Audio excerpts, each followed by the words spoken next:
एक अपलाइन की लाइफ में ऐसा दिन है ना, हर कोई इंतज़ार करता है कि कब वो स्टेज पर आए और अपनी डाउनलाइन का हैंड रेज करे। तो आज वो दिन है और रितिका जो है उनको हम आयरन लेडी कहते हैं। She is very courageous, very hard working and very focused.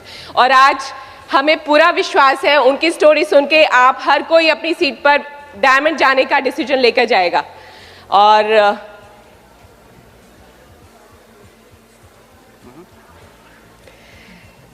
Ritika Roy, brand new diamond. Wow, congratulations. The highest reward for man's dedication to excellence is not what one gets from it, but what he or she becomes through it. Bill Britt. We are proud of your accomplishments and we love you. Bill and Peggy Britt, Free Enterprise Day Celebration 2019.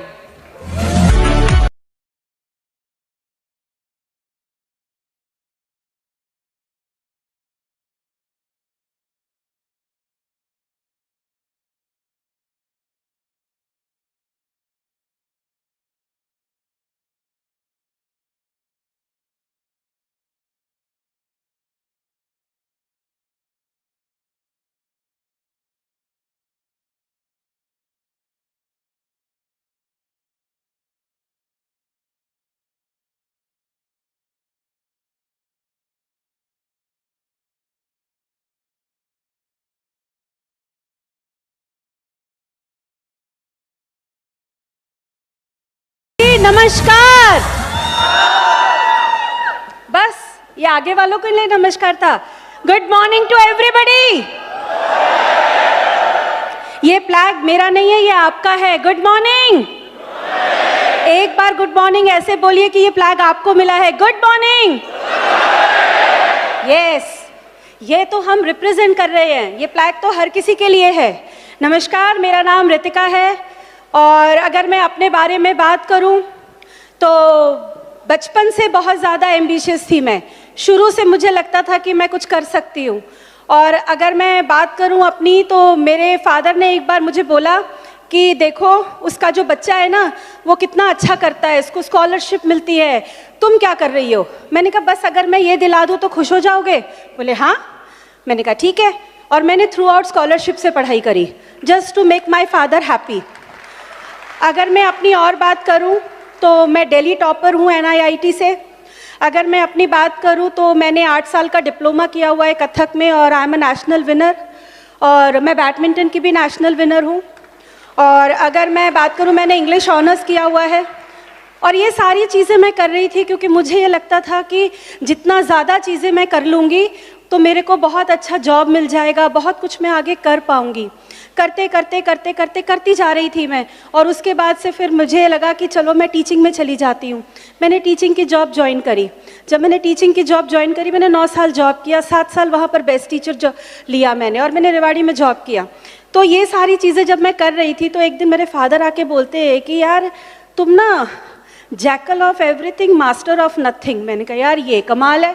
पहले कह रहे थे ये भी करो वो भी करो, ऐसा करो वैसा करो। अब जब मैंने इतनी सारी चीज़ें कर ली तो बोलते जी आप तो बहुत सारी चीज़ें कर चुके हो पर आप मास्टर किस चीज़ में हो?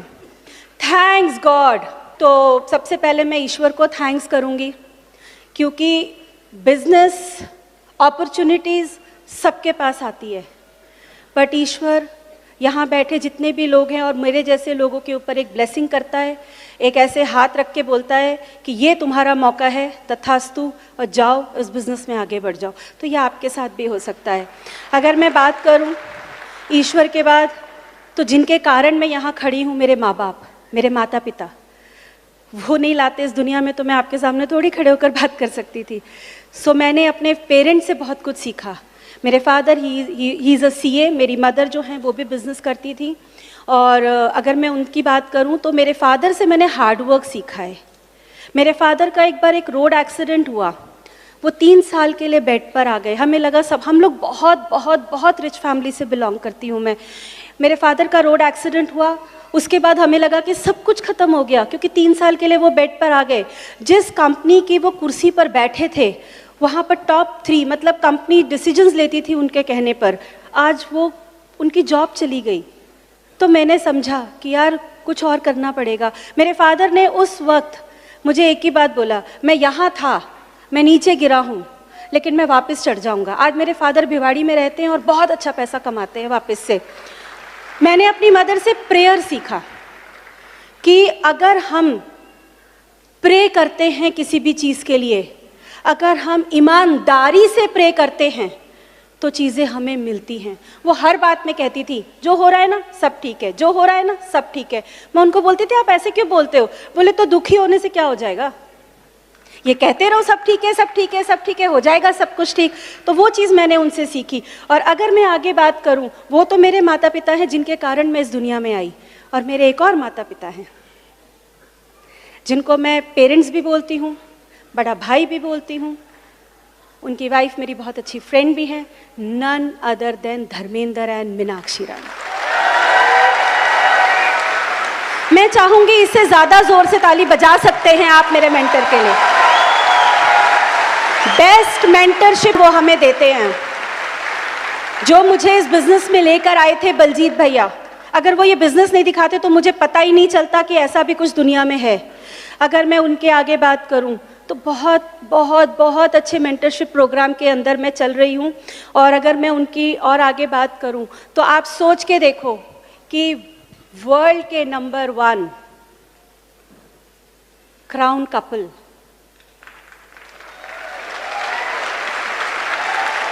Doctor uncle and aunty बड़ैच uncle, मतलब मैं सच बताऊं, वो शायद ना उनकी आंखों में देखो तो वो इतने सोलफुल लोग हैं कि हम जैसे लोगों को खड़ा कर देते हैं। वरना मैं एक सिंपल बंदी आ गई इस बिजनेस में, बट ये नहीं पता था कि क्या होगा।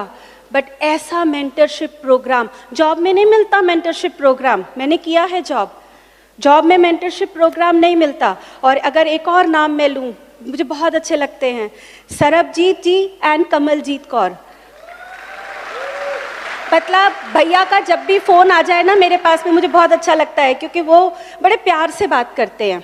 आप सब लोग उनको गोल्डी भैया भी बोलते हैं। अगर मैं और आगे बात करूं, मतलब आपको पता है जब मैं जॉब में थी ना, तो मुझे बार बार एक चीज़ कहा गया, और मेहनत करोगी ना तो आगे बढ़ जाओगी, और मेहनत करोगी ना तो आगे बढ़ जाओगी। तो मेरे को एक फॉर्मूला समझ में आया था कि अगर मैं ये करूँगी ना तो मैं जॉब में आगे बढ़ जाऊँगी। तो वो फॉर्मूला क्या था कि आप हार्डवर्क करो, क्वालिफिकेशन बढ़ा लो, बहुत सारा टाइम लगा लो, छोटा मोटा बैंक बैलेंस तो मिल ही जाएगा। लेकिन जब मैं इस बिज़नेस में आई और इस बिज़नेस का फॉर्मूला मुझे समझ में आया, वो फॉर्मूला जानना चाहेंगे? वो फॉर्मूला था, हार्डवर्क करो, एक सही और राइट एंड सच्चा प्लानिंग करो, एंड शिद्दत से उस सक्सेस के लिए प्रे करो। जब आप ये 3 चीज़ें करेंगे तो सक्सेस की सीढ़ी वहाँ से लेकर यहाँ तक की बहुत आसान हो जाएगी। मानते हैं आप लोग? बस इतने लोग ही मानते हैं। मैं आपको बता सकती हूँ, अगर मैं यहाँ खड़ी हूँ ना तो हार्डवर्क तो मैं बहुत टाइम से कर रही थी, लेकिन जब मैंने इसमें प्रेयर ऐड किया ना तो मेरे ही इसी काम के रिजल्ट्स दुगने हो गए। तो आप भी अपने काम के अंदर प्रेयर ऐड कर दीजिए। अगर आप प्रेयर ऐड कर देंगे, क्योंकि ब्रिट वर्ल्ड वाइड हमें क्या सिखाता है, अंदर की पावर बढ़ा लो, बाहर की दुनिया तो अपने आप बढ़ जाएगी। तो यही हमको करना है। अगर मैं बात करूं अपनी, तो मुझे ना सीरीज बुक से बड़ा डर लगता था, क्योंकि इतनी पढ़ाई कर लो ना तो बुक्स देख के डर लगने लगता है। लेकिन एक ही बात समझ में आई थी फ्रेंड्स की, अगर मैंने किताबें नहीं पढ़ी, अगर मैं ब्रिट की अच्छी स्टूडेंट नहीं बनी, तो वहाँ से यहाँ तक का सफ़र 100 साल में भी पूरा नहीं कर पाऊँगी। तो यही मैंने सीखा और यही मैंने किया कि अगर मैं स्टूडेंट अच्छी बन जाऊँगी। मैं अगर अपनी बात करूँ तो मेरे छोटे छोटे बच्चे हैं, अब तो बड़े हो गए। जब मैं आई थी तो छोटी थी, मेरी डॉटर 4 साल की थी। मेरी डॉटर अभी 18 साल की है और वो देहरादून में पढ़ती है, एरोस्पेस इंजीनियरिंग कर रही है, और मेरा बेटा 10 साल का है। मैंने कभी भी अपने बच्चों का बहाना नहीं किया फंक्शन में आने के लिए। कभी भी ये नहीं बोला कि मैं अभी बच्चों का काम कर रही हूँ तो मैं सीडी या बुक नहीं पढ़ सकती। पता है क्या है, सब कुछ 24 घंटे के अंदर है। मुझे प्लान करना था और मैंने एक ही बात समझी थी कि अगर मैं 2 बच्चों के लिए किसी भी चीज़ का एक्सक्यूज़ नहीं कर रही हूँ तो ये जो बच्चा जो मुझे और मेरे बच्चों को पाल सकता है, मैं इसके कामों के लिए क्यों एक्सक्यूज़ कर रही हूँ। मैंने इसके काम के लिए कभी एक्सक्यूज़ नहीं किया। मेरे पास बहुत थोड़े से पैसे होते थे पर मैं पहले सीडी खरीदती थी, पहले मैं बुक खरीदती थी, पहले मेरी अपलाइन जब भी टिकट्स प्रमोट करती थी ना तो I was always be the first one to buy. और मैंने कभी उनको नहीं बोला कि मैं ना आज टिकट दे दो, मेरे पास पैसे नहीं है, मैं कल दूंगी पैसे। मैंने ऐसा कभी नहीं किया। टिकट लिया, पैसे दिया। क्यों? क्योंकि जब आप किसी चीज़ की सही तरीके से कीमत अदा करते हैं तो वो आपको बरकत देता है। टिकट उधार लेके तो करना कोई फर्क नहीं पड़ता, सीडी उधार लेके सुनना कोई बड़ी बात नहीं है, बुक को उधार लेके पढ़ना कोई बड़ी बात नहीं है, लेकिन जब मैं उसकी कीमत अदा कर दूंगी तो वो मेरे लिए बरकत लेकर आएगा। ये मैंने सीखा था। अगर मैं अपनी और बात करूं तो मुझे हमेशा से ये था कि मैं ना कभी भी किसी भी जब 2 लोग बात करें और मेरा नाम ले तो किस्से की तरह ना ले। ये ना कहे अरे वो बेचारी, ओहो वो नहीं कर सकती थी। मैं हमेशा से ये चाहती थी कि जब लोग मेरा नाम लें तो लोग बोले यस, ये है वो जो कर सकती थी और इसे देखकर मैं कर सकता हूँ। ये मैंने हमेशा अपने आप को दिया कि I wanted to always be an example. मैं एग्जाम्पल बनना चाहती थी कि मेरा नाम जब लिया जाए तो एग्जाम्पल की तरह लिया जाए। और एक और बात मुझे समझ में आई थी कि अगर मैं ये बिजनेस, आप लोगों में से कितने लोग गाड़ी चलाते हैं? आप थोड़ा शोर नहीं मचा सकते? गाड़ी चलाते तो अच्छी बात है ना। जब गाड़ी चलाते हैं तो कौन ज्यादा कंफर्टेबल होकर बैठता है, ड्राइवर जो गाड़ी चला रहा है या जो बगल की सीट पर बैठा है? क्योंकि उसको चिंता नहीं ना, वो सो सकता है, वो खा सकता है, वो मोबाइल पे व्हाट्सएप चेक कर सकता है। लेकिन जो ड्राइवर है, जो गाड़ी चला रहा है, वो अलर्ट रहता है। ये बिजनेस भी अलर्ट रहने का है। अगर ये बिजनेस मेरा है, अगर मुझे इसको चलाना है तो मुझे इसकी ड्राइविंग सीट पे बैठना पड़ेगा, क्योंकि अगर मैं साइड में बैठ गई तो मेरा बिजनेस अपलाइन या डाउनलाइन चला रहे होंगे, मैं नहीं चला रही होंगी। लेकिन अगर मैं नहीं चला रही तो मेरे हिसाब से बिजनेस आगे नहीं बढ़ेगा। अगर आपको अपना बिजनेस अपने हिसाब से चलाना है तो ड्राइविंग सीट पर बैठिए और कभी भी स्टीयरिंग से हाथ मत हटाइएगा जब तक कि आप डायमंड ना चले जाएं। बहुत बार हम सुनते हैं ना कि आज इस दुनिया में ना सब लोग लड़ रहे हैं। कोई कुर्सी के लिए लड़ रहा है, कोई पोस्ट के लिए लड़ रहा है, हर कोई लड़ रहा है कि उनको दुनिया पे राज करना है। ये बिजनेस आपको मौका देता है वो लड़ाई लड़ने का कि जब आप यहाँ खड़े होते हैं तो दुनिया पर नाज कर सकती है। तो आप नाज करने वाले बनिए, राज करने वाले तो बहुत हैं, क्योंकि इस बिजनेस में अगर आप नाज बनेंगे अपनी अपलाइन का तो राज तो वो करा ही देंगे आपको। अगर मैं बात करूं अपनी टीम की, मैं उनको बाज बुलाती हूँ। एक छोटी सी स्टोरी सुनाती हूँ आपको कि एक राजा थे, उनके राज्य में क्या हुआ कि 2 बाज आके नीचे गिरे। जब वो नीचे गिरे तो राजा ने बोला इन्हें कौन पालेगा? तो 2 लोग आए और उन्होंने बोला ठीक है जी हम इन्हें पालेंगे। उन्हें पाला गया, बड़ा किया गया। एक बाज बहुत ऊपर उड़े और एक बाज उड़ के वापिस आके डाल पर बैठ जाए। राजा ने बोला यार तुम दोनों को एक ही चीज दे रहे हो, एक ही सीडी, एक ही बुक, सब कुछ तो दे रहे हो, पर एक उड़े जा रहा है, एक बार बार आके डाल पे बैठ जाता है, ऐसा क्या है? तो एक सबने कोशिश किया, कुछ नहीं हुआ। एक बहुत ही गरीब इंसान आया और उसने आके बोला कि मैं कुछ कर सकता हूँ। राजा ने बोला करो।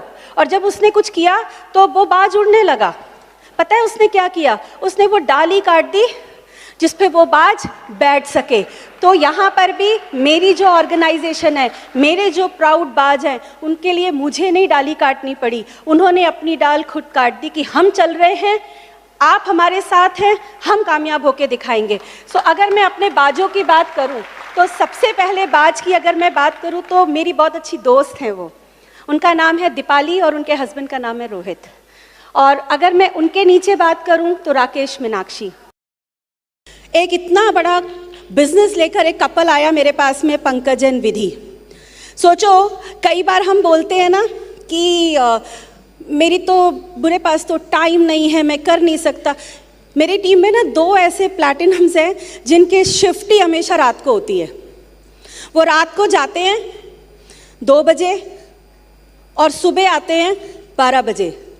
अब आप सोच के देखो, सोना भी ज़रूरी है, बिजनेस भी करना है, but they are platinums in that business. Pankaj Vidhi के नीचे आए आदेश सोनिया। आदेश सोनिया अब्रॉड रहते थे, इंडिया में किसी काम से आए थे, और आने के बाद मैंने उनको बिजनेस प्लान दिखाया और वो वापस गए ही नहीं।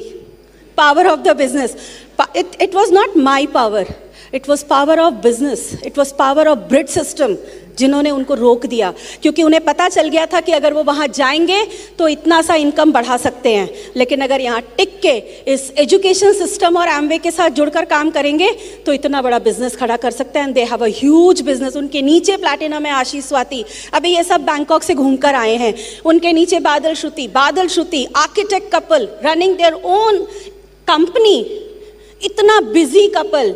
मतलब मैं जब उनसे मिली फर्स्ट टाइम तो मुझे उनको बोलना पड़ता था कि यार आप 10 मिनट तो निकालो मिलने के लिए, तो वो कहते थे अगर हमने आपको 10 मिनट दे दिए ना तो फिर हमारे पास अपना काम करने के लिए 10 ही मिनट बचेगा। मैंने कहा कोई बात नहीं। और कमाल की बात देखो कि तब वो एक बिजनेस करके परेशान रहते थे, आज वो एमवे बिजनेस इतना बड़ा खड़ा कर गए कि उनका बिजनेस भी बढ़ रहा है। So power of this business and Brit education.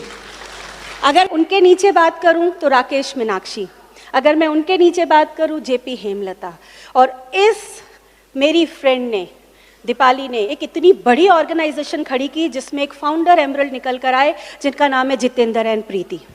उसके बाद अगर मैं बात करूं, उन्होंने बहुत बड़ी ऑर्गेनाइजेशन खड़ी की, देवेश कविता, विशाल भावना, कुलदीप विदुषी, अजय कंचन, बहुत बहुत बहुत सारे लीडर्स उनके टीम में आए और वो सारे इतनी बड़ी उड़ान भर रहे हैं कि आने वाले टाइम में आप हर किसी को यहाँ पर देखेंगे।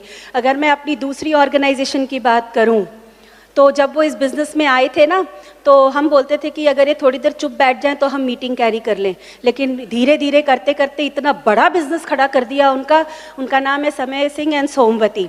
अगर मैं उनके नीचे की बात करूं सबिता एंड सूर्य प्रकाश, मैं सबिता के बारे में ज़रूर बताऊंगी। एक कहते हैं ना कि प्रोडक्ट बड़ा काम करता है। सबिता मेरी पड़ोसन होती थी और वो बार बार बोलती थी कि मैं सारा दिन कपड़े धोती हूँ, आप बड़ी जल्दी कपड़े धो लेती हो। मैंने बोला आप भी जल्दी कपड़े धोना चाहती हो? बोले हाँ। मैंने कहा एसेट ले लो, और एक ऐसे एड से वो इस बिजनेस में आई एंड शी इज प्लैटिनम। सोचो, एक ऐसे एड। अगर मैं एक और शख्स की बात करूं, वो कंप्यूटर्स में डील करते हैं, उनका नाम है राम। और अगर मैं एक और कपल की बात करूं, अविनाश एंड बिंदु त्रिपाठी। मतलब ये वो बाज हैं जो उड़े जा रहे हैं।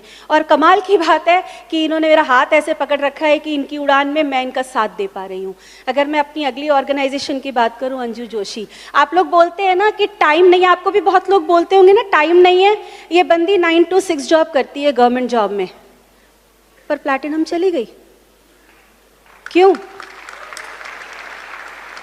अगर मेरा मुद्दा क्लियर है ना तो सिचुएशन मैटर नहीं करता।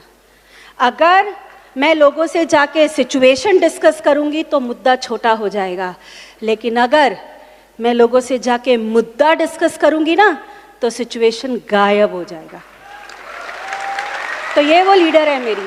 अगर मैं अगली लीडर की बात करूं, योगिता, 24 साल की लड़की। लोग बोलते हैं ना इस उम्र में तो दुनिया में उड़ रहे हैं, नहीं, ले आइए जनवाई, बहुत अच्छे होते हैं जनवाई को लाना। योगिता, उसके नीचे Ashok and Pratima, IAS officer, जिनके पास बिल्कुल टाइम नहीं, मुजफ्फरपुर में पोस्टिंग है उनकी, वाइफ दिल्ली में रहती हैं, लेकिन कर दिया कमाल, मुद्दा क्लियर था। अगर मैं उसके बाद अपनी एक और ऑर्गेनाइजेशन की बात करूं, सचिन एंड पायल, क्या बाज है मेरी उस टीम के अंदर। मतलब आप लोग कई बार सुनते होंगे ना कि मेरी तो जॉब की टाइमिंग इतनी ज़्यादा है, मैं कैसे काम करूँगा। वो शख्स की पता है हमेशा से ड्यूटी कौन सी है? उसकी हमेशा ड्यूटी नाइट ही होती है। वो रात को 3 बजे जाते हैं और दोपहर में 2 बजे आते हैं और सिर्फ 1 घंटा सोते हैं और उसके बाद बिजनेस बिल्ड करते हैं। क्यों? मुद्दा क्लियर है। जब मुद्दा क्लियर होता है ना तो नींद भी नहीं आती है, क्योंकि पता है ना ALS पे जाके सो लेंगे, प्लेन में सो लेंगे। तो मुद्दा अगर क्लियर है ना तो सब कुछ हो सकता है। उसके बाद अगर मैं एक और बात करूं कि क्या किया मैंने, मैंने बहुत सारी ना एक्टिविटीज़ पे फोकस किया, छोटी छोटी ना कम्युनिटीज़ बनाई, जैसे क्वीन की कम्युनिटी बनाई, उसके बाद में किड्स हेल्थ केयर की कम्युनिटी बनाई, वुमेंस हेल्थ केयर की कम्युनिटी बनाई। क्योंकि मेरी जो अपलाइन है मीनाक्षी दीदी, उन्होंने एक ही बात बोला था, रितिका कम्युनिटी बनाती चली जाओ, लोगों को लाती चली जाओ। जब उसके अंदर बहुत सारे लोग आ जाएंगे ना तो सक्सेसफुल होना बहुत आसान हो जाएगा। तो मैंने सिर्फ, जैसे हम बोलते हैं ना प्रोडक्ट्स के 3E फॉर्मूला बोलते हैं कि हमारे प्रोडक्ट्स 3E फॉर्मूला पे हैं, ऐसे ही सक्सेस के लिए भी 3E फॉर्मूला है। लोगों को एक्साइटेड रखिए, लोगों को एंगेज कीजिए नए नए एक्टिविटीज़ में, और लोगों को एम्पावर कर दीजिए। अगर ये 3 काम हम कर देते हैं तो हमारी सक्सेस वहाँ से लेकर यहाँ तक की बहुत आसान हो जाती है। अगर मैं अपनी बात करूँ ना तो मैं इंडिया में कहीं नहीं घूमी हूँ, क्योंकि जॉब थी, फिर पापा भी इतने बिजी रहते थे तो कभी घुमाने नहीं ले जाते थे। अगर मैं सच बताऊं, अगर मैं ये बिजनेस नहीं करती तो मैं शायद प्लेन छू भी नहीं पाती, और 6 से 7 कंट्री घूम कर आ गई just because of Amway business. आज अगर मैं आपके सामने खड़ी हूँ ना तो आज आपको लग रहा होगा कि ये तो बड़ी फिनिश सी प्रोडक्ट है, इनको तो सब कुछ आता है। लेकिन सच बताऊं, इसकी स्टूडेंट ब्रिट वर्ल्ड वाइड की मैंने एक ही बात सीखा था अपनी अपलाइन से कि जहाँ भी खड़े होना ना बेस्ट बनने की कोशिश करना। मैंने प्रोडक्ट यूज़ किया, मैंने कहा मैं यहाँ पर ना सबसे अच्छी तरीके से प्रोडक्ट यूज़ करूँगी। स्टूडेंट बनने की बात आई तो मैंने कहा सबसे अच्छी स्टूडेंट बनने की कोशिश करूँगी।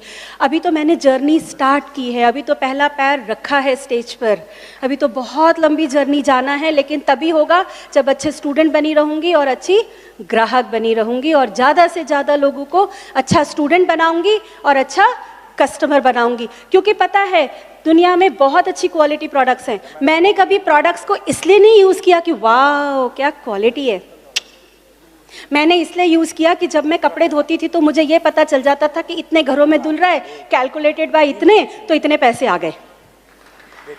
अगर कोई पेस्ट कर रहा होता था तो मैं कहती थी कैलकुलेटेड बाय 100, अच्छा नहीं 1000, ओके इतने 1000 लोग एक साथ इसी वक्त पेस्ट कर रहे होंगे, इतने पैसे तो मेरे अकाउंट में आ गए। मैंने प्रोडक्ट इसलिए यूज़ किया क्योंकि उसके अंदर छिपा था। आज मेरी बेटी जिस कॉलेज में पढ़ती है ना, जो पैसे उसके मैं दे पाई हूँ, दैट इज़ जस्ट बिकॉज कि मैंने यहाँ पर सच्चाई से ग्राहक बनी और सच्चाई से स्टूडेंट बनी। आज मैं और मेरे बच्चों को वो बच्चा पाल रहा है। जब मैंने अपने बच्चों की छोटी छोटी चीज़ों से कॉम्प्रोमाइज़ करके उस बच्चे को सही तरीके से पाल दिया, तो आज वो मेरे घर का रेंट दे रहा है, वो मेरी गाड़ी का पेट्रोल भरवाता है, वो मेरे बच्चों की फीस देता है, हम जो खाना खाते हैं वो उससे आता है। मैं आपके सामने खड़ी हूँ, दैट इज जस्ट बिकॉज एक अच्छा स्टूडेंट बनना और एक अच्छा ग्राहक बनने के कारण आया है। अगर मैं अपने बारे में और बात करूँ तो एक बहुत अच्छी चीज़ मुझे समझ में आई थी कि जैसे होता है ना कि स्टेडियम है ये, तो इस स्टेडियम में अगर कोई मैच चल रहा हो तो शोर ज्यादा कौन मचाएगा? आप बोलेंगे नहीं तो मैं नहीं बताऊंगी, कौन ज्यादा शोर मचाएगा? ऑडियंस शोर मचाएंगे। और प्लेयर कैसे करेंगे? ज्यादा कौन होता है, ऑडियंस या प्लेयर? ऑडियंस। शोर ज्यादा कौन मचाता है? जब शोर ज्यादा मचता है तो प्लेयर क्या करता है? अपना बेस्ट देता है। अगर आपके पास कोई आके बोले तुमसे ना हो पाएगा, ये प्रोडक्ट वापस ले जाओ, मैं नहीं आऊंगा, मैं आ गया अब मैं वापस जा रहा हूं, तो उसको बोलना तुम शोर मचाओ क्योंकि मैं बेस्ट परफॉर्म करने के लिए तैयार खड़ा हूं। क्योंकि जब ज्यादा शोर मचता है तो प्लेयर अपना बेस्ट दे के जाता है। आप सारे के सारे प्लेयर्स हैं मेरी तरह, और हमें ये पता है कि जितना शोर बाहर मचेगा उतना ज्यादा हम बेस्ट परफॉर्म करके जाएंगे। मैं तो प्लेयर हूं ना, तो मैं ऐसी बातें करती हूं। आप में से कितने लोगों ने कबड्डी खेला है? खेला है? कबड्डी में कितने प्लेयर्स होते हैं? 7 होते हैं। इस तरफ 7 खड़े थे और इस तरफ 7 खड़े थे। मैं हमेशा एमवे के जो रिवॉर्ड्स हैं ना, उनको कलर्स की तरह देखती हूं। 7 रिवॉर्ड हैं। रेनबो में कितने कलर्स हैं? 7 कलर्स हैं। आप में से कोई गारंटी से बोल सकता है कि मैं एक कलर एक बार में देख सकता हूं? आप जब देखोगे आपको 7 दिखेंगे। मैंने एमवे के रेनबो के कलर में से एक कलर चुना जो था हेल्थ। और जब मैं इस बिजनेस के अंदर आई थी तो मेरे पास गाड़ी नहीं थी, बैंक बैलेंस नहीं था, रोज बॉस की गालियां खाते थे, बच्चों की सेहत खराब थी, छोटे से एक कमरे में जिसमें किचन भी नहीं होता था उसमें रहती थी। तो यहाँ पर जो मेरे 7 खिलाड़ी खड़े थे वो मेरी सिचुएशंस थे। और वो मुझे आगे नहीं बढ़ने दे रहे थे। मैंने एक स्मार्ट काम किया, आप भी कर सकते हैं। मैं इस तरफ खड़ी हुई और मैंने एक ही काम किया, मैंने यहाँ से चलना शुरू किया और बोलना शुरू किया, show the plan demo, show the plan demo, show the plan demo, show the plan demo. मैं हेल्थ लेके चली थी, आज आपके सामने खड़ी हूँ और ये सारी सिचुएशन धीरे धीरे सीढ़ियों से नीचे उतरकर इस हॉल में से भी गायब हो गई। कर सकते हैं ऐसा आप? मैं कोई स्पेशल नहीं हूं, बस मैंने एक ही काम किया। क्या बताया था मैंने? हार्ड वर्क किया, प्लानिंग किया, प्रेयर किया। मेरी अपलाइन ने बोला गोल्डन डायरी लिखो, पूरे घर में लिख के लगाओ, सारा दिन बोलो। मैं जब गाड़ी चलाती थी और बोलती रहती थी ना थैंक यू गॉड, तो बगल वाली गाड़ी वाले ऐसे देखते थे, पागल है क्या? और मैं उसको बोलती थी तुमको बोलना है ये बात? इतने गट्स रखने पड़ते हैं। सिचुएशन सबकी लाइफ में है, बहुत सारे हैं, उसको लेकर बैठा भी जा सकता है और उसी को मुद्दा बनाकर वहाँ से यहाँ भी आया जा सकता है। मैंने वही किया और मैं अभी अपने बहुत ही प्यारे प्यारे दो बच्चों से आपको मिलवाती हूँ, तनिष्का रॉय एंड ऋत्विक रॉय से।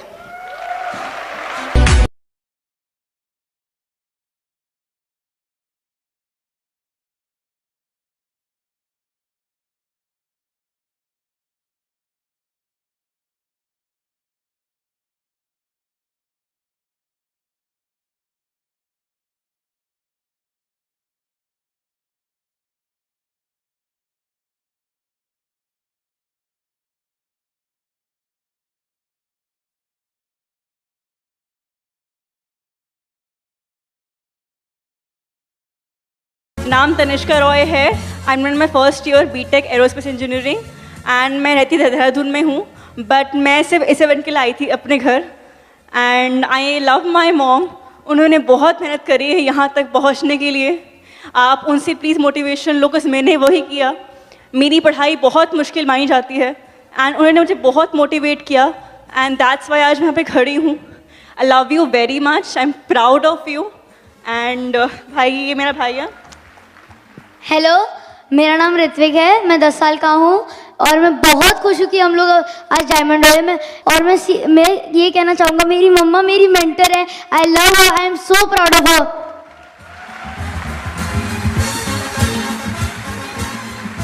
मैं अगर अपनी डॉटर का एग्जाम्पल दूँ तो जब अभी ये 12th का बोर्ड दे रही थी ना जिस वक्त, तो मैंने इसको एक ही बात बोला। मैंने कहा देखो तुम्हारा भी बोर्ड एग्जाम्स है, मेरा भी बोर्ड एग्जाम्स है, तुम भी कोचिंग जाती हो, मैं भी कोचिंग जाती हूँ, मीटिंग्स में, सेमिनार्स में।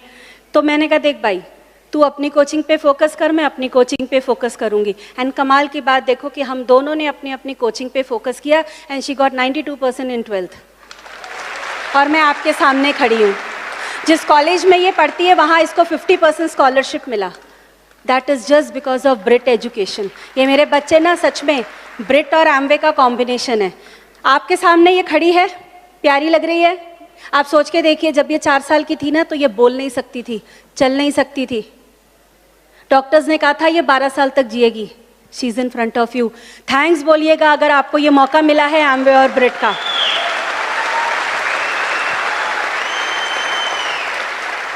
एक बहुत अच्छी चीज़ मुझे अच्छी लगती थी जो मैं आप लोगों से शेयर करूंगी। मैंने बहुत बार पढ़ा इस लाइन को और ये मुझे बहुत मोटिवेट करता था। मुश्किलें ज़रूर हैं मगर ठहरी नहीं हूं मैं। मंजिलों से ज़रा कह दो अभी पहुंची नहीं हूं मैं। कदमों को बांध ना पाएंगी मुसीबतों की जंजीरें, कदमों को बांध ना पाएंगी मुसीबतों की जंजीरें। रास्तों से ज़रा कह दो अभी भटकी नहीं हूं मैं। सब्र का बांध टूटेगा तो फना करके रख दूंगी। दुश्मन से ज़रा कह दो अभी गर्जी नहीं हूं मैं। दिल में छुपा के रखी है लड़कपन की चाहतें। दोस्तों से ज़रा कह दो अभी बदली नहीं हूं मैं। साथ चलता है दुआओं का काफिला। आपकी अपलाइन, आपका ब्रिट सिस्टम, सब आपको दुआ देते हैं, आपके पेरेंट्स। साथ चलता है दुआओं का काफिला। किस्मत से ज़रा कह दो अभी तन्हा नहीं हूं मैं। आप अकेले नहीं हो, आपके साथ सिस्टम है, आपके साथ एम्बे है, आपके साथ अपलाइन है, आपके साथ डाउनलाइन है। और एक गाना मैं आप सबके लिए ज़रूर चलवाऊंगी जो मुझे बहुत मोटिवेट करता था। मैं चाहूँगी आप अपने मोबाइल का टॉर्च ऑन करें और वो सॉन्ग में मेरा साथ दें। एक बार वो सॉन्ग चलाएंगे प्लीज़।